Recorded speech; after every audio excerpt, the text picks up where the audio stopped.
पाहत पुढची बातमी। माजी खासदार आनंदराव अडसूळ यांनी महायुतीच्या सरकारवरती नाराजी दर्शवली आणि त्यानंतर आता अभिजित अडसूळ यांनी राणा दाम्पत्यावरती निशाणा साधलाय।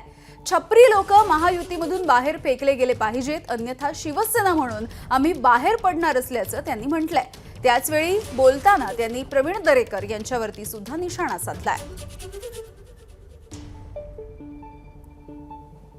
हे असे छपरी नेते येऊन अशा पद्धतीचे शिवसेनेचे जे ज्येष्ठ नेते आहेत त्यांच्याबद्दल अशा पद्धतीची अर्वाच्य भाषा जर वापरत असतील, ही भाषा फक्त आनंदराव अडसूळांच्याबद्दल नाही, ते शिवसेनेचे नेतेसुद्धा आहेत।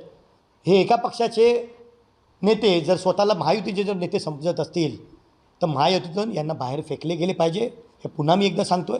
आणि जर अशा पद्धतीचे हे छपरी जर या ठिकाणी युतीमध्ये राहणार असतील तर नक्कीच मग शिवसेना म्हणून आम्हाला बाहेर निघावं लागेल। कायद्याने आपल्याला अधिकार दिलेले आहेत। आपण सेशन कोर्टामध्ये आपल्याला न्याय मिळाला नाही असं आपल्याला वाटलं तर आपण हायकोर्टात जातो, हायकोर्टात न्याय मिळाला नाही तर आपण सुप्रीम कोर्टात जातो, आणि सुप्रीम कोर्टात जर मला वाटतं मला न्याय मिळत मी क्युरेटिव्ह पिटिशन त्याच्यामध्ये टाकू शकतो। तर ज्या पद्धतीने फॉर्म भरायच्या शेवटच्या दिवशी अर्धा तास आधी सुप्रीम कोर्ट अचानक आलं आणि ज्या पद्धतीने निकाल दिला गेला की हायकोर्टाला अधिकारच नाहीत, मग नक्की हायकोर्टाला अधिकार काय असं आम्हाला वाटतं, आणि त्यात चुकीचं नाही आहे। प्रवीण दरेकरांबद्दल तुम्ही बोलूच नका।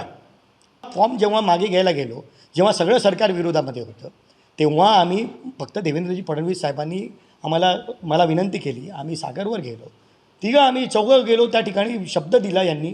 3 वेळा देवेंद्रजींनी विचारलं तुम्ही त्याला कॉप करून घेणार का? हो घेणार। त्यामुळे प्रवीण दरेकरांच्या शब्दाला काय आम्ही फार जास्त किंमत देत नाही। प्रवीण दरेकर काय भारतीय जनता पार्टी नाही, त्या ठिकाणी वरचे वरिष्ठ नेते आहेत आणि ते नक्की त्यावर विचार करतील। एबीपी माझा, उघडा डोळे बघा नीट।